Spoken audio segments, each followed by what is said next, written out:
Hello and welcome to the Festival of the Unexplained.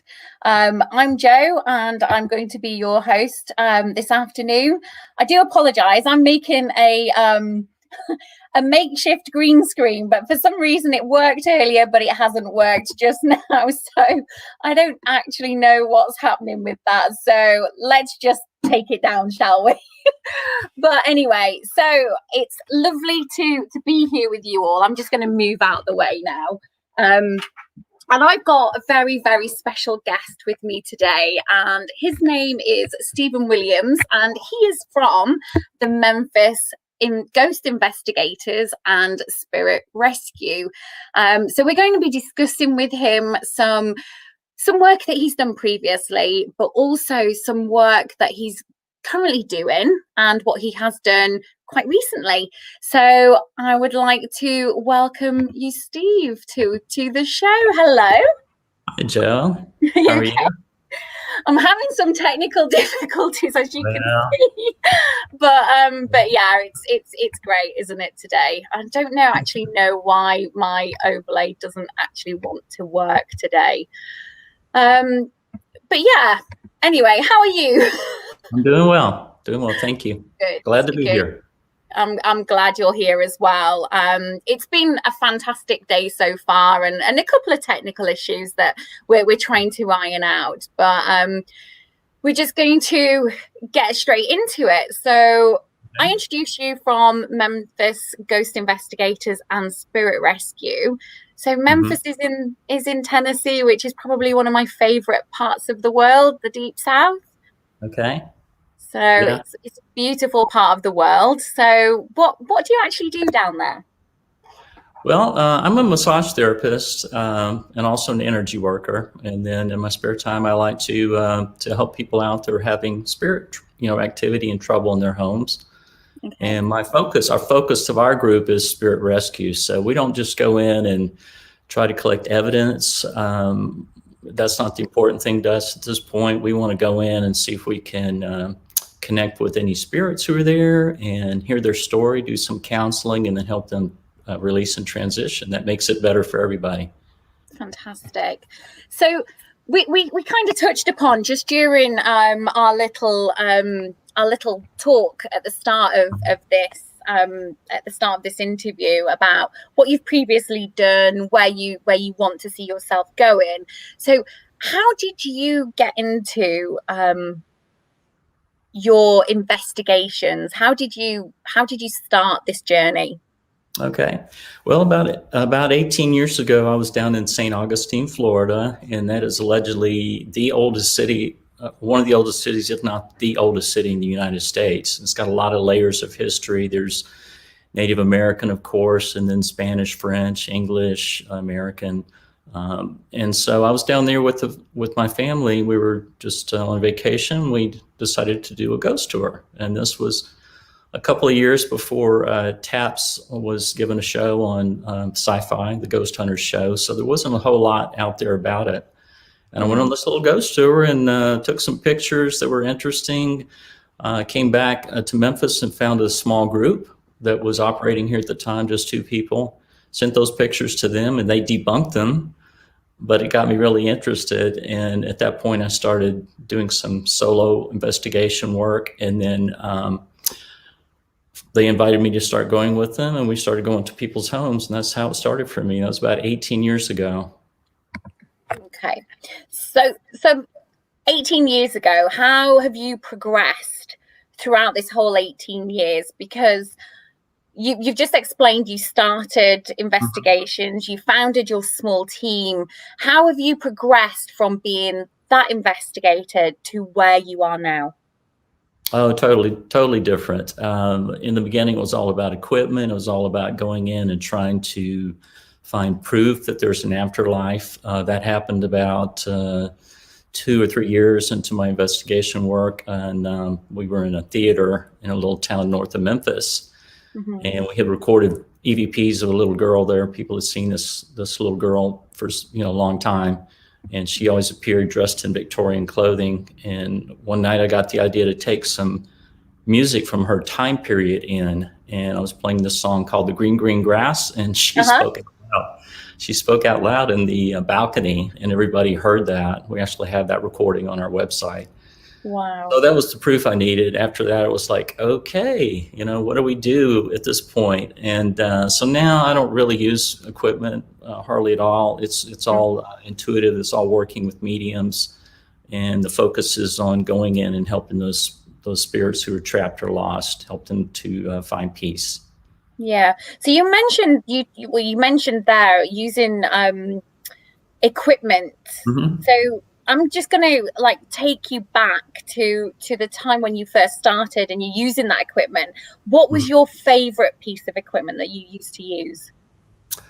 We used to get a lot of interaction with EMF meters. There's one that I still carry with me. In fact, I was doing an investigation at a house last night, and what I like to do is give that piece of equipment to the homeowner if they're willing to carry it around, because it involves them in the investigation. I don't really need it. Sometimes spirits will interact with that piece of equipment if they're agitated or if they're really excited, but if there's mediums there or somebody can hear their thoughts, they're not going to really bother with equipment. That's what I found. But in the beginning, I used to carry a big duffel bag full of a lot of things, and we put out trigger objects. I'd read that Harry Price, is an English investigator from way back when. He used to put out trigger objects, and he would put talcum powder on the floor, and sometimes he would see evidence of spirits that way. And so we did a lot of that kind of thing, and we had a lot of evidence and recorded, of course, always recorded a lot of EVPs and that type of thing. But at one point, that just was not the important thing anymore for me. It was helping those spirits. So now I just carry that one piece of equipment with me and always record the entire investigation. That's basically it. That's all I carry. Yeah. Now. And it's amazing, isn't it, how you hear voices on the recordings as well after you start to review everything. Myself, I was in Detroit just after Christmas, visiting Detroit Paranormal Expeditions. And Todd is one of my very, very good friends in the paranormal. I've known him for a few years now.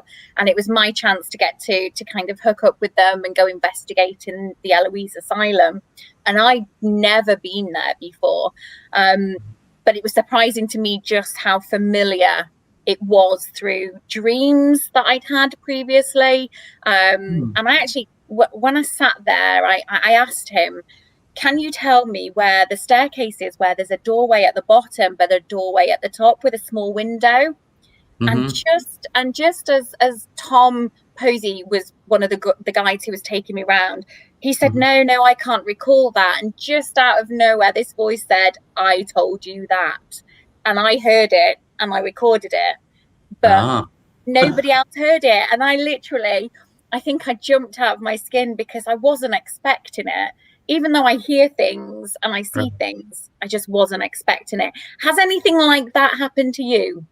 Yeah, I've walked into several houses. One in particular, I remember there's a little town north of Memphis called Millington, and I found out about this house there that had a reputation of being haunted. So contacted the owner, and they actually invited me in for dinner one night. And as I walked into the house for the first time, I heard this voice in my ear, and this older gentleman said, "Well, hello, Stephen." And I don't think they heard it, but I did hear it. It was it's very distinct. And I asked them about, who used to live in the house, and they said that was the doctor that owned the house. That was his office that I had walked into. So he was there.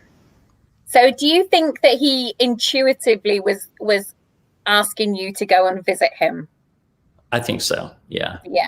It sounds to me like if he's spoken to you as soon as you've walked in, he must have asked you to go there, and it's a situation that would have come about eventually, but he's obviously drawn you to that building. Right. I've found that a lot of times when we're called into people's homes, the spirits there will, because they need help and they don't know where to go and how to get to the next level, they will create all these disturbances, which people sometimes interpret as threatening or malevolent. But really what it is a cry for help. And they'll keep doing it until they get on the internet and find someone come in and hear their story and give them a voice. Yeah. So that kind of, Yeah, Yeah. so that kind of takes us into the spirit rescue then, doesn't it? And how does the rescue part of your job work? Okay. So when we get contacted by someone, I'm the liaison between our team and the client. And I don't want to know anything. We don't want to know anything specific. So I always ask things like, well, have you seen an apparition? I don't want to know if they've seen a woman, dressed in a long dress, blue dress or whatever. We don't want to know specifics because we want to be able to go in kind of cold and do a cold reading and to be able to tell the homeowner what's going on and that way that gives them validation of what they've seen there. And that all comes through the clairs, clairvoyance, clairaudience, clairsentience. And so the mediums that I work with, I don't tell them anything. So we go in and they will typically get their notebooks out and start taking notes. I do a little chit chat session, a little interview with the homeowner, lasts about 10 or 15 minutes. And then we start doing a walkthrough. And we'll go from room to room. And if we happen to encounter a spirit that's localized in one room or one area, then we'll spend time with that particular person, spirit person, and try to do some counseling. Sometimes they're ready right then to release. They'll go ahead and release immediately and make a transition. And then sometimes we might have to complete our walkthrough and come back to them that night and do a little bit more counseling. But then the last thing that I do is, a lot of people do clearings. They do it the Native American way where they'll smudge and that type of thing. But I'm kind of sensitive to smoke. And I don't, you never know if you go into a home where there's asthmatic children, that might cause problems. So I was guided many years ago to develop a vibrational technique. So I use a tuning fork and a rose quartz crystal, which acts as an amplifier. And that's the way we clear homes. And basically that just raises the vibration in the space and also neutralizes any, heavy energy and that type of thing. So. Interesting. Now, Russ obviously isn't very well and he can't be here, but he's asked me to ask you to tell us about Alice. Alice? Okay. So St. Augustine, Florida is really important in my career as a paranormal investigator and spirit rescuer because that's where I started on the ghost tour. And then that was in 2002. In 2007, I was down there again with my daughter on a family vacation, just two of us. And there's a famous cemetery there in St. Augustine called Tolomato Cemetery. And right next to the cemetery, there's the little alley, and then there's a house. And we were there, my daughter and I were there, and we were, the last night of our vacation, we were riding bicycles through the town, and I had a really strong inclination that there was a little spirit girl in that alley between the cemetery and the house. And so I told my daughter to go on down to the entrance of the cemetery and wait on me. And I had an EMF meter with me, and I knew, it was claircognizance, like the, clear knowing. I knew that there was a little girl there. I knew that she was 6 years old. As I would make these statements to her, she would respond with my EMF meter. So I would say, well, you're 6 years old, aren't you? And she would, dee, dee, dee. She'd light it up and make it make noise. And so she was a little girl. She was 6 years old. She was wearing a blue dress. She had blonde hair. And I knew her name was Alice.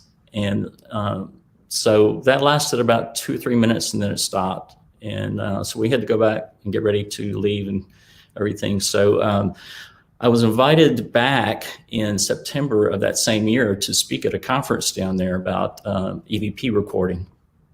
And I met a medium there named Linda from Jacksonville, Florida. And as we were going through the little town there, I decided to take Linda down the little street where that house was one night. And I said to her, do you see anybody here? And she said, yeah, there's a little girl up on the porch up there. She's wearing a blue dress. She's got blonde hair. So she could see her, she's clairvoyant. Yeah. The next night, she went back and helped little Alice cross over. So after that, that was my introduction to spirit rescue. I didn't really know you could help them cross over. And so I started working with Linda a little bit when I would go down to St. Augustine, and then I've developed techniques on my own. But Alice started appearing around me. So people see her occasionally around me, and now she has like a golden glow. And if we work with child spirits, if we're doing investigation, we find that there are children and child spirits there in that site, we will call on Alice and she'll help them cross, because she has this real energy of innocence and purity about her. So they're very comfortable when she shows up. So she is actually a spirit rescue who now rescues others. That's lovely though as well. It's such a poignant story though, isn't it? You've helped her and now she's helping you. Right. Which is it's a beautiful story, is that? Mm-hmm. So John has actually asked, he found your investigations at the Woodruff-Fontaine house fascinating. Mm-hmm. What is your view on what happened?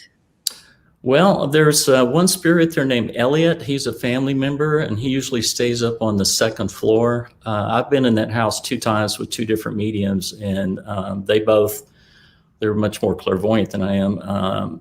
Natural born, since children, been able to see spirits. And he was there, and he's just not really ready to release. And that's he feels like that's his domain there, I think. And there's also a matriarch of that family. I think one reason she's still there, and I think one reason that there's so many spirits in that house that won't release is they're not going to go until she decides to go. It's almost like a respect type thing. And I've come across that in several places where there's a matriarch or a patriarch of the family that everyone just kind of waits until they say, okay, let's all go. Yeah, so I think it was the period though, wasn't it, as well? Like that back in those sorts of days, we never used to eat without, our hosts eating first and or you being allowed to. So I think having those matriarchal people around us still just kind of gives that bit more, it shows spirits that they still have that respect for those people. Right. Yeah, they're the same, they have the same emotions and the feelings that they had when they were living. They just don't have their bodies anymore. But all those memories and all those personality traits are still there. I think what a lot of people lose sight of in the paranormal investigation world and field is that a lot of people kind of chase phenomena. It's all about recording a voice or seeing something, but the spirits that we encounter in locations, they're someone's father or mother or child, so I think a lot of people kind of lose sight of that. Yeah.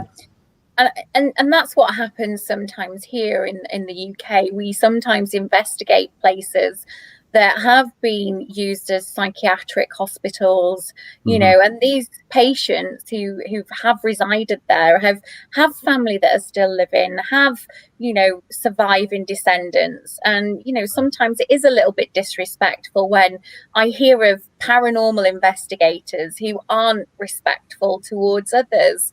And I find it quite irritating sometimes when they don't give them the same respect as what they should do.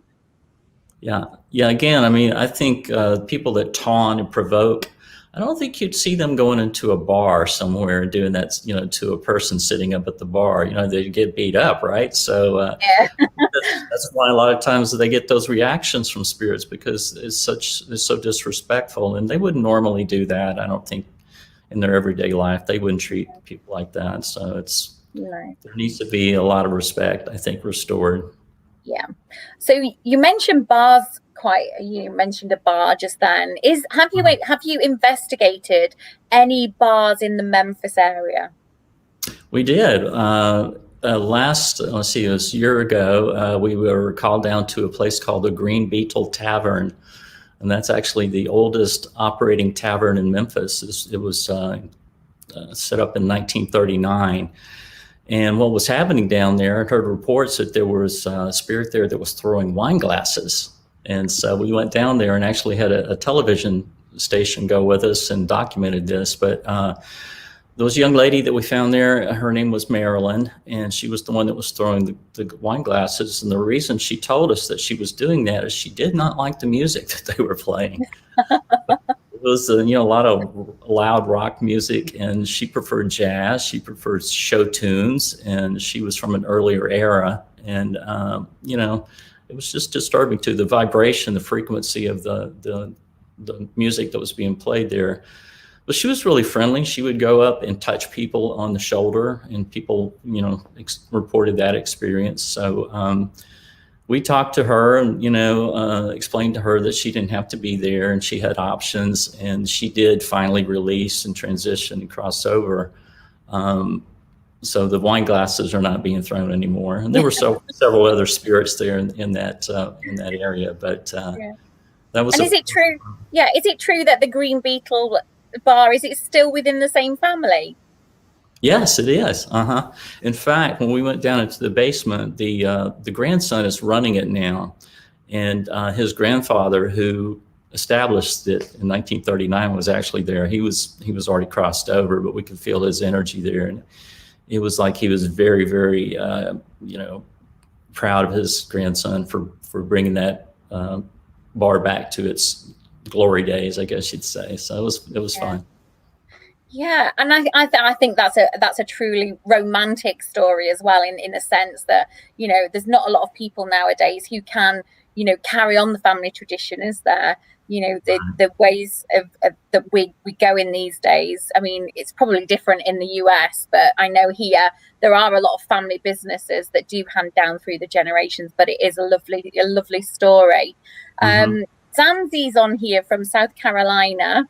And she's just said, always look for signs of what the spirits are telling you on an investigation.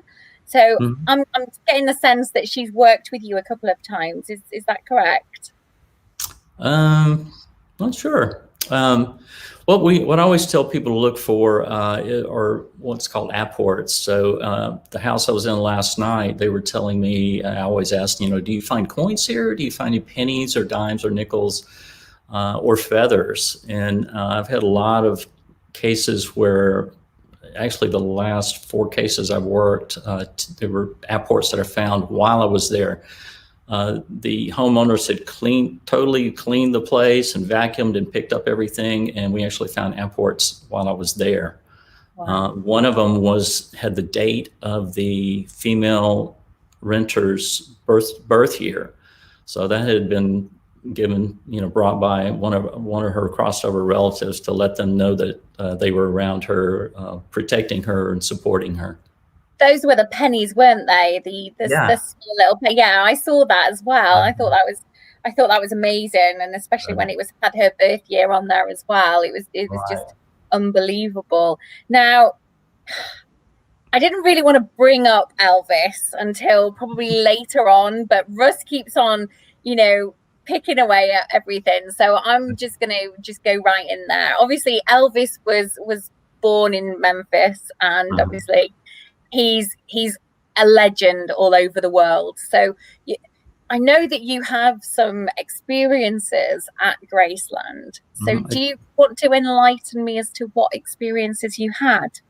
Right. So I encountered 2 spirits at Graceland, and my friend Linda, who I mentioned earlier from Jacksonville, Florida, is probably the world's biggest Elvis fan. She loves Elvis, and she had never been to Graceland, so she came one summer, and of course we had to take her there. And I was working with the medium at the time, and so 3 of us went there. So we're 2 mediums and me.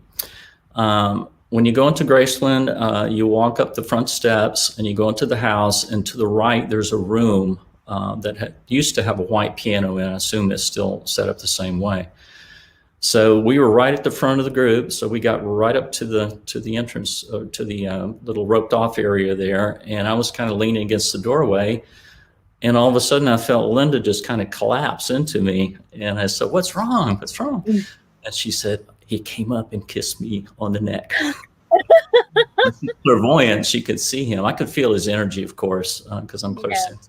I feel their energy. And the other medium also confirmed that he had come up and done that. So he's a friendly spirit still, and he's crossed over. He's not earthbound or anything like that. So that was fun for her. And then we went on through the house, and there's an area back behind the main house that was Vernon, his father's office. And I started feeling this feminine energy in there, and it felt like an older lady. So I asked Linda and my other medium there, and I said, "Who do you see?" And they said, "Well, there's this tall, thin little lady there." and so it was his grandmother, Minnie. Her name is Minnie Mae, and she was also crossed over. Her energy, her vibration was really high. But she must have liked me because she followed me all the way from there down to a separate building where they have some of his cars, and then she went back. So I encountered two spirits there. So when Linda saw him and she confirmed that he'd kissed her on the neck, was he in young Elvis form, or was he in the form of when he passed?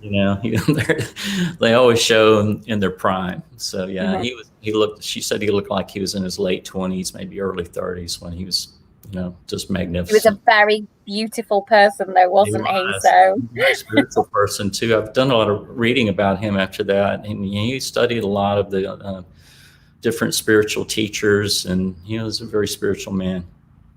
It is quite interesting, isn't it, when you actually look back at throughout his life and what he did, because I know that he suffered quite a lot with depression, didn't he, and obviously substance abuse, and certain people who I know who've been quite open to the spiritual world have also suffered these kind of depressive states as well. So that might be something that is connected with him. Right. Yeah.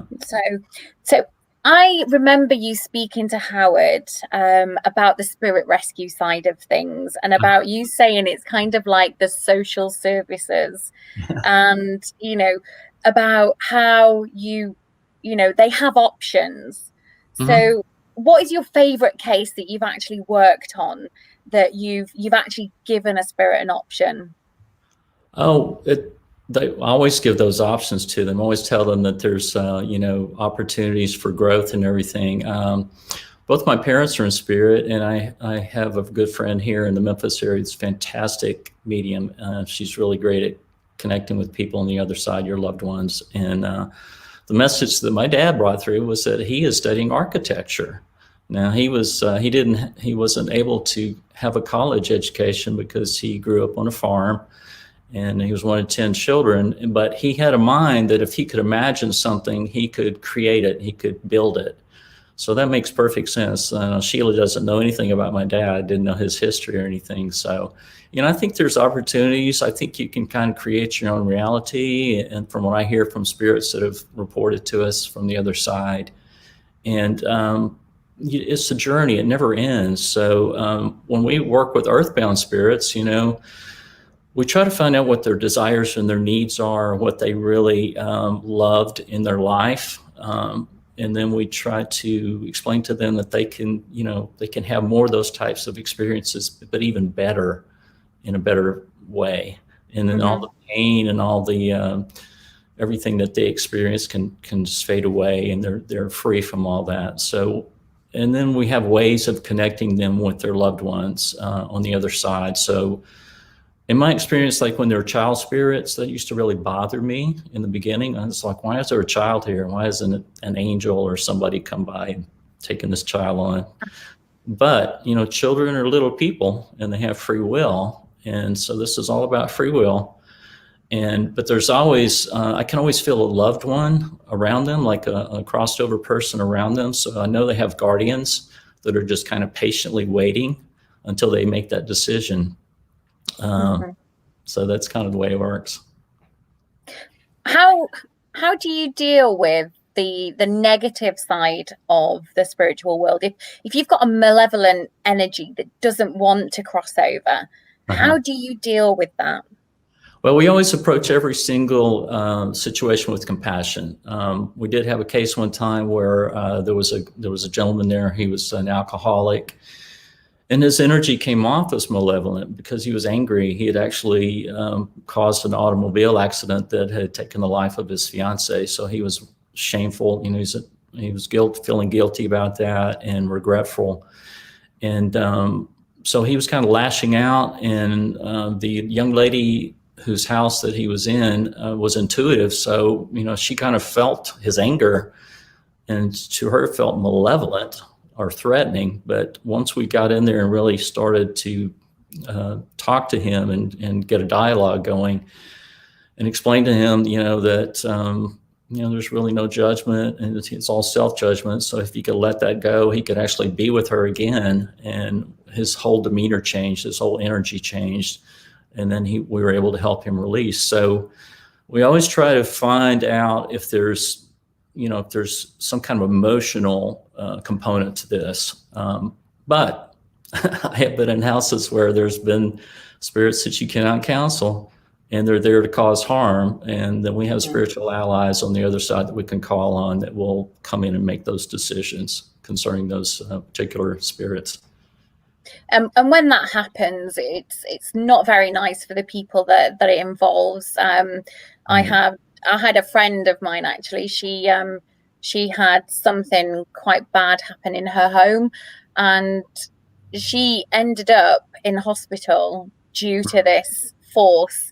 And it took myself and a friend just to go and help her clear the house. But because she's like a shining beacon, she didn't realize that they were trying to make contact with her. But what she deemed as being malevolent wasn't actually malevolent. It was more, you're not listening to me. I need you to listen. Right. So now she's starting to listen now. And have you had any cases a bit like that?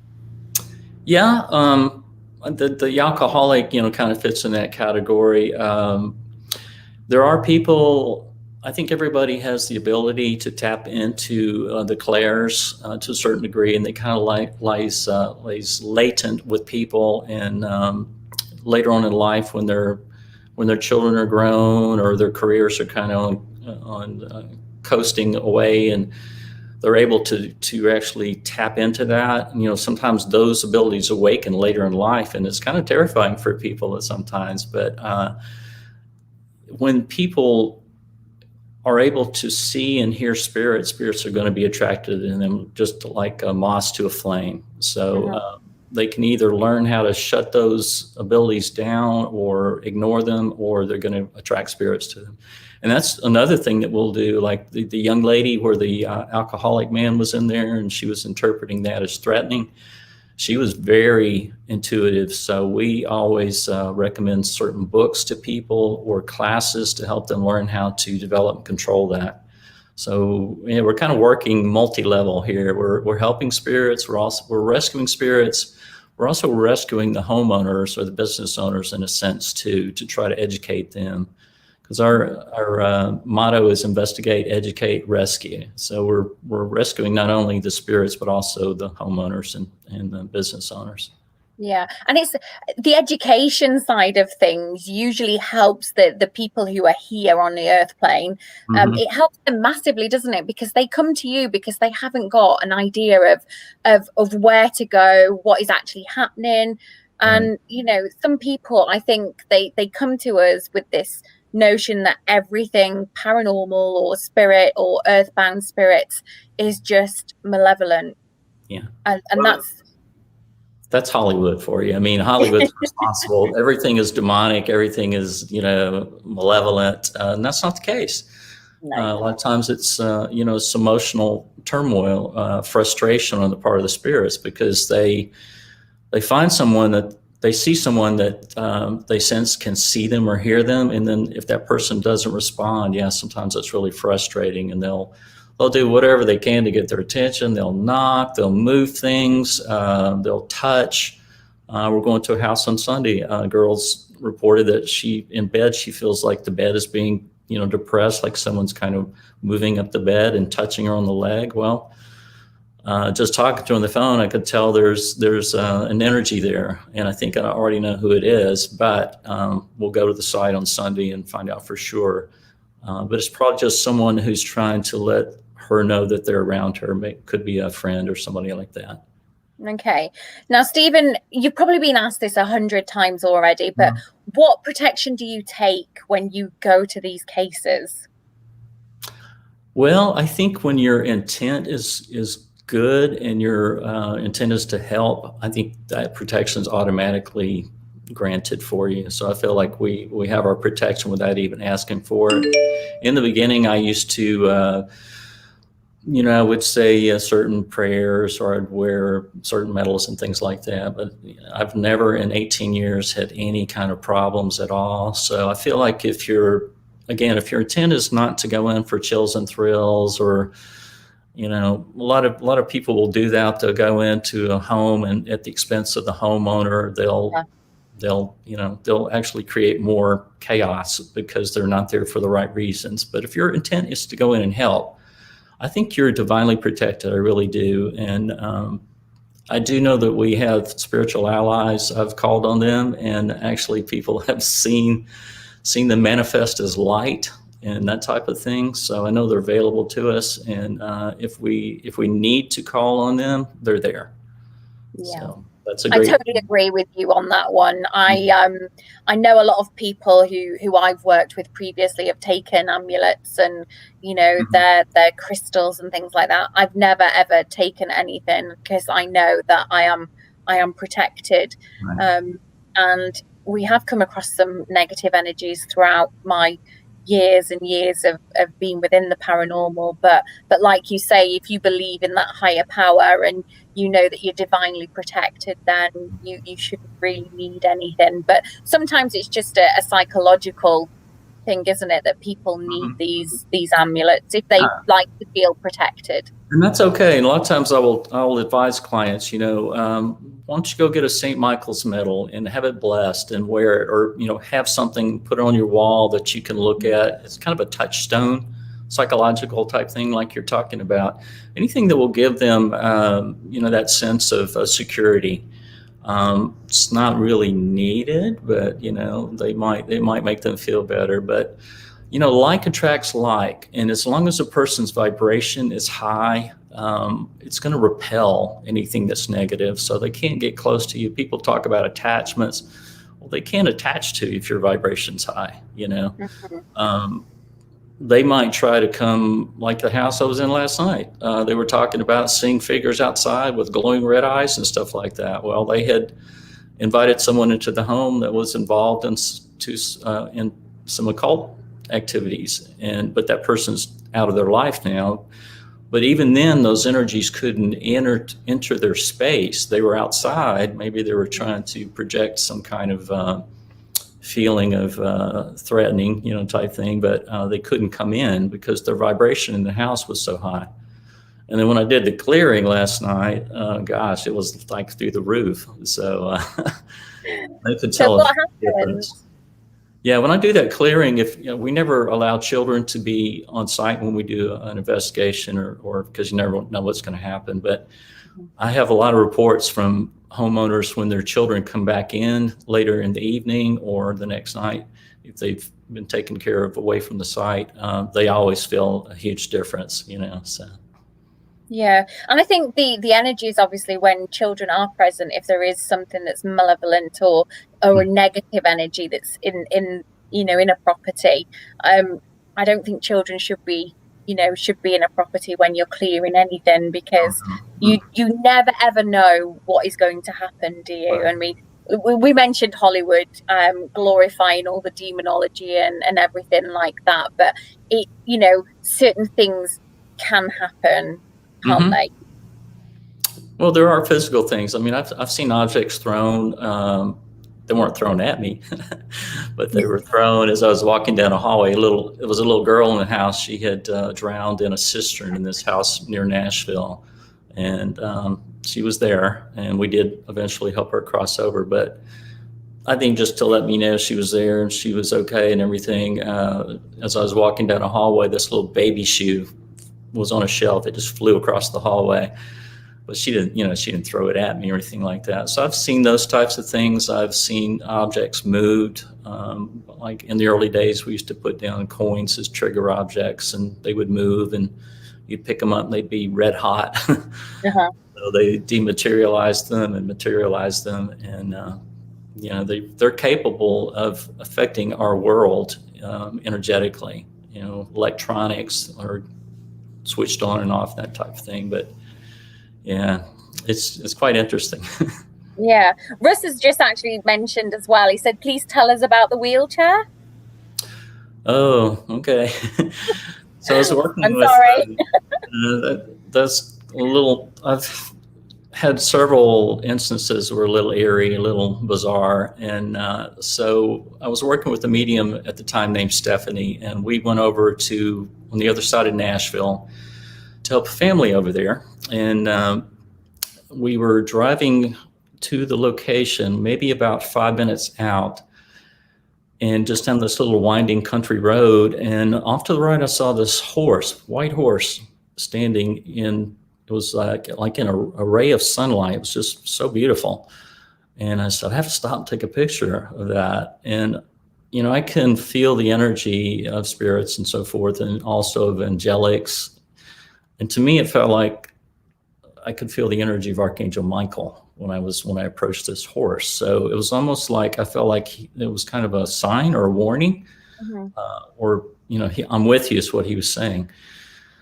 And I got back in the car and we started driving down the road, and around this bend, around this corner, comes this woman, haggy looking woman in a wheelchair, barreling, I mean, really fast down the middle of this little small 2-lane road, right down the center, right at us. And I actually had to go around. I had to get off the road, otherwise she was going to crash into us. And just really bizarre looking. And so I went around and I looked back and it vanished. Nowhere to be seen. Nowhere to be seen. And so I said, "Did you see that?" And she said, and it was, just had this feeling like, this is just foreboding. So we went on down, and I got to this house, and I had a really bad feeling about the whole thing. And so I asked her to stay in the car.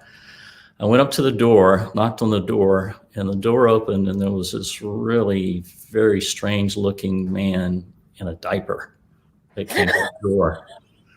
I know it was the right address because I checked the GPS. I checked my emails before we got there, and also it was on the mailbox and everything. And so he looked at me, and I looked at him, and I turned around and left. And I contacted that family, and they never would respond. So I don't know what that was all about. If that was some kind of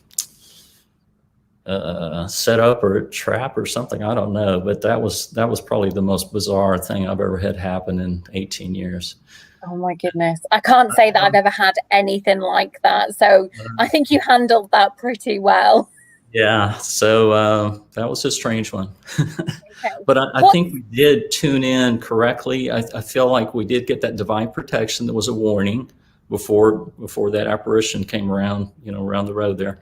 Mm-hmm. And then since we saw that and we knew that, there was something very wrong about the situation, I felt like I was kind of warned instead of going into that house.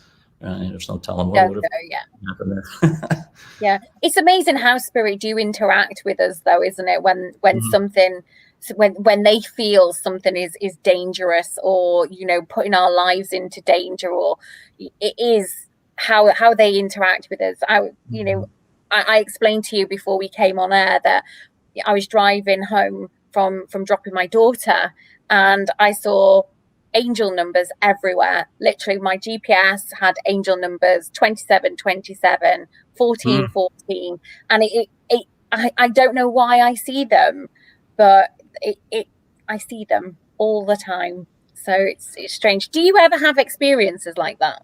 Oh yeah, I have Native American guides. I call my guides seeing crows, because he literally shows me crows all the time. I will go out for a morning walk, and there will be 2 or 3 sitting on my roof. I've had them fly into trees on the path that I'm on, where I could literally reach up and touch them. I mean, crows are kind of elusive creatures, and you're not normally able to do that. Right. So he shows me those kind of signs all the time. And then you can also ask for signs, and you can also put a time limit on it. So I've done that before and asked for, show me 3 cardinals in 24 hours. And it's interesting the way they'll do that. I did see a bird, red cardinal bird. And then I was going into the store on the way home, and there's a baseball team here in the States called the Cardinals. So I saw that. And then I was driving I left that store and was driving home and happened to glance up, and there was a billboard that had a reference to cardinals. So they'll use anything they can to fulfill that request, but it's quite interesting. It is. And Zanzi, she actually said earlier that she doesn't know you. She's never worked with you, but she has asked how to follow you. So Russ and John, both of Keep and obviously the Festival of the Unexplained today, have actually explained how she can follow you. So, but she's just actually said last night she was in her daughter's room. Her and a friend were hanging up a pop-up tent and all the lights went out. The ceiling fan switched itself off and they screamed. She walked in to see what was going on, and all of them saw the PlayStation 4 went on and ejected the game. No other lights, alarm clocks, nothing was turned off in the home. What do you make of that? I would say someone's trying to get their attention. Yeah, they've either attracted someone there, or they're living in a site where there are spirits there that maybe have been dormant. And they're going to try to get their attention somehow.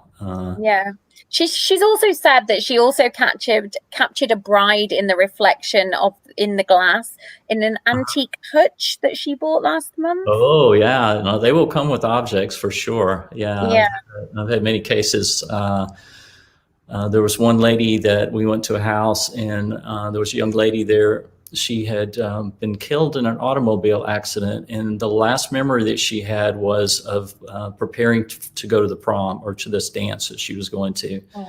And so she was actually standing in front of this old antique dresser with a mirror in the dress that she was wearing that night. So she was kind of in a mental loop. That was the last thing she remembered. She had gone after the accident. She had come back to that dresser where she had gotten ready, and she didn't have closure. And there's other cases I've had like that where people will get stuck in a mental loop. So we're energy channels. So we're able to project a real high vibrational energy to a spirit, and it helps them kind of break free of that mental fog.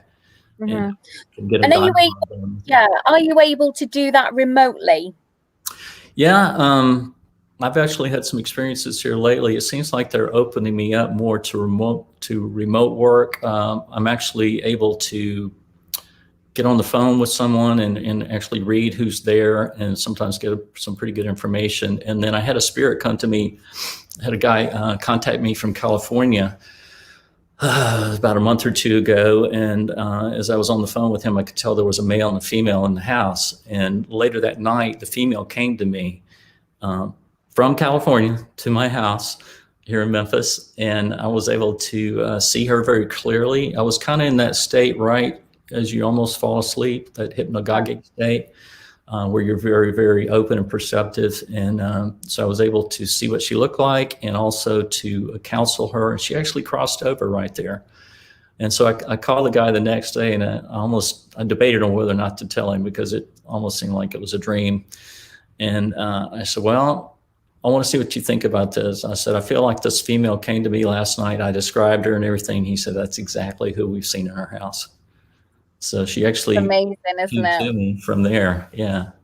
Do you feel that your dreams talk a kind of, I mean, I know I used to have dreams quite regularly when I was a child, of people, basically coming to me the night before, and then things happened. You finding that throughout your 18 years experience, are you finding that you're having those more often? No, not me. We did have someone working with us named Jennifer. She recently decided she had to devote her time to some other projects, so she's not working with us anymore. But she would oftentimes, when we were going to investigation, in a dream, she would get information the night previous to it, or maybe a couple nights previous to it, and it was always extremely accurate. So they were working through her dream state to connect with her and also bring in information that was really relevant. And typically, I know a lot of people go into these investigations, and I used to do it in the early days when I used equipment. We would be in there for 5 or 6 hours, sometimes overnight. Like last night, the house I was in, 90 minutes. And about probably half that time, I was just interviewing the homeowners and everything. So It doesn't take that long. If you have clair abilities where you can go in and connect and hear their story and do some counseling, it doesn't take that long to help someone. It really doesn't. No, it doesn't. And I think if you're that in tune as well, you can more or less pick up things more or less straight away as soon as you walk into places. Right. John's actually just mentioned Memphis has so many haunted places and so much history due to its storied past. Have you investigated places like the Ortheum Theater? And have you tried any investigations at the renowned Elmwood Cemetery? I have been in the Orpheum Theater. We actually went there with the radio station. Linda, my friend from Jacksonville, was in town. That was, I think, the same weekend we went to Graceland. But we all went down to the Orpheum. There's a little girl that people have given her the name Mary. Well, that's not her name. She was there, and we actually connected with her and helped her to cross over. She told us that she lived nearby. The story goes that she was killed in a trolley accident. Her name was Mary. I don't remember what her name was offhand, but there's a gentleman there named Vincent Astor who played the organ for many, many years. And he was actually with us when she crossed over. So he was there that evening, and that was very emotional for him. But yeah, she told us she lived nearby. And again, I can't remember her name offhand, but she was ready to release and go. So if people see her there now, my experience is that when spirits cross over, they will sometimes come back and visit. But you can tell a difference in their vibration. Maybe it felt dense, or you felt sadness around someone when that spirit was nearby. But now it's like, it's very light and yeah. That was my next question, because I know you crossed them over, but obviously we touched upon quite elusively about the negative energies and what happens if they stay, but you've kind of just touched upon, once you've crossed them over, they're not bound, are they, to stay on the other side for the remainder of however they want to. They are allowed to come back, aren't they? Yeah, it's like they get a hall pass, and they're able to come and go. And I thought maybe there was initially I thought there was a long maybe period of healing or teaching that took place when we say crossover, but it's not like they're going way away somewhere. No. It's just a vibrational change, a frequency change, an awareness, increase in awareness. So the first time that happened, I was working with a medium, and we were in Midtown Memphis, and this lady was there with her son, and her son was mentally handicapped. And they were both earthbound, and she was not going to leave until he went with her.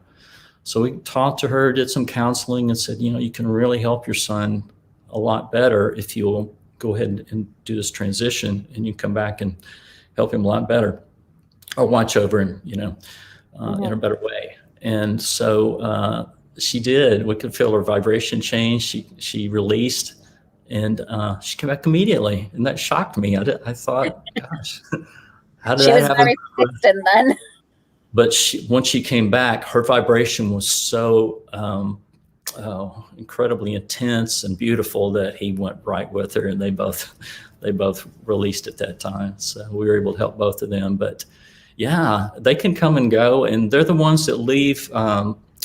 If people are listening and they find pennies or dimes or nickels, I don't know which coins are there in the UK, but if you find these coins, I would say to everybody, go right now or later on today and clean out be sure everything's picked up in your house, and start watching for those things, because they will leave them. And also feathers. I've got a friend who found a white feather in her house, and she sent me a picture of it, and now it's turning purple.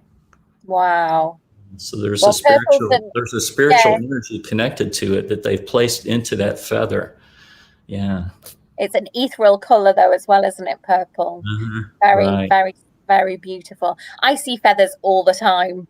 And, I'm from quite a long line of mediums and witches, and, my mum's very, very supportive of what I do, and I'm very thankful for that. But my mum was the one who used to tell me to watch out for the feathers and keep an eye out for all these, these little individual signs. And even now I tell my daughter exactly the same thing, and she's starting to notice things as well now.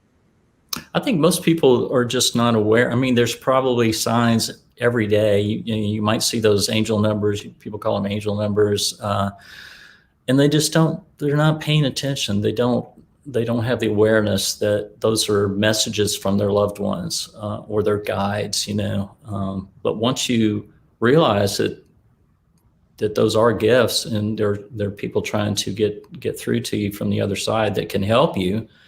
If you kind of tune into that, and they'll come in dream states sometimes, and give important information or messages. So it's all about awareness. It really is, and perception. Yeah. And how can people get in contact with you if they need your services in the USA or even remotely here in England? How would they contact you? Well, we have a website, and it's memphisghostinvestigations.com. That's plural. And actually the name of the group is Memphis Ghost Investigation. Oops, I think we lost you there for a second.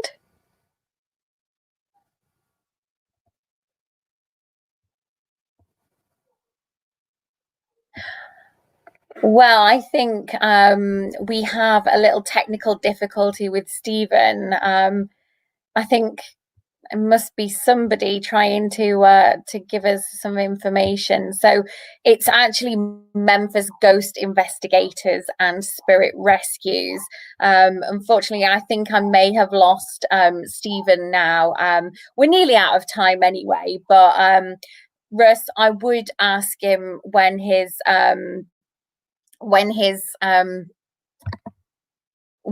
book is out next. And yeah, Zanzi, the spirits, I feel sometimes they are here because they do things that we aren't that we aren't aware of. And yeah, Tasha, something wants a message to be heard, which technical issues sometimes it's a nightmare, isn't it, working within the spirit world? We all know that anyway.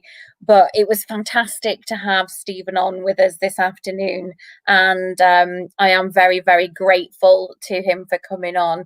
And Russ, obviously, I know he's absolutely gutted that he didn't get to speak to him this afternoon. Yeah, I think we may have Stephen back, to be honest. Hello. And we have you back. Spirit interference. We just said that. We said regardless of what happens, I think sometimes they come to the point where they have to interfere. And we got to the point of how can people contact you if they need your services? So we have a Facebook page also. So just type in Memphis Ghost Investigations and Spirit Rescue, and you'll find us on Facebook. Or if you go to the front page of our website and just click the image there, you'll see me and Kayla, my current partner, and also there's a little depiction of Alice there on that in that graphic too. So if you click on that, it'll also take you to our Facebook page. The website's fantastic as well, and I know you're a graphic designer, so the website's amazing. Russ also just asked me to ask, when is the book out? Yeah, I'm working on a spirit rescue guidebook. I'm more than halfway finished on it, and I have a friend here who's an author, so she's going to help me get it out there in all forms. So my goal is to have it out there before the end of the year. Yeah. Fantastic. Well, I'm so looking forward to that. So when you decide to launch that, please give us a shout, and we would love to have you. We would love to have you on another festival in the future. If you'd be willing, and I know Russ would love to speak to you as well. He's absolutely gutted, but he's basically said it's been very humbling listening to you. Tasha Brown said, Tasha Brown said, thank you for an amazing show. Russ has said, excellent interview. He's been engrossed. John Tolliday said, thank you, Stephen. It's been great listening to the show. So there's a lot of love in the Festival of the Unexplained chat room for you. So I just want to say thank you so much and God bless. Appreciate it. And y'all stay well. Okay. Talk to you again soon, I hope. Take care. Bye-bye. Bye, Joe. Thanks. So guys, that was Stephen Williams of Memphis Ghost Investigations, and I'm sorry I got that wrong to start off with, and Spirit Rescue. So you heard it here first. You can visit his website, and they have a Facebook page also, and he should have a book out later this year, so keep an eye on that. But we do hope to have him back with us very, very soon, and hopefully Russ, fingers crossed, we'll get to speak to him. But I just want to thank you once again for joining us. And up next, I think we've got Karen, and I will be back with you at 6:30 this evening. And I will be interviewing Marty and Michael Parry, who are psychic mediums and psychic artistry. So be sure to tune into that one. And then I'm going to follow up then with a few readings of my own, I think. Got quite a few messages as well coming up for you. So please be sure to tune in, and I will see you later. Love and light, guys. Bye-bye.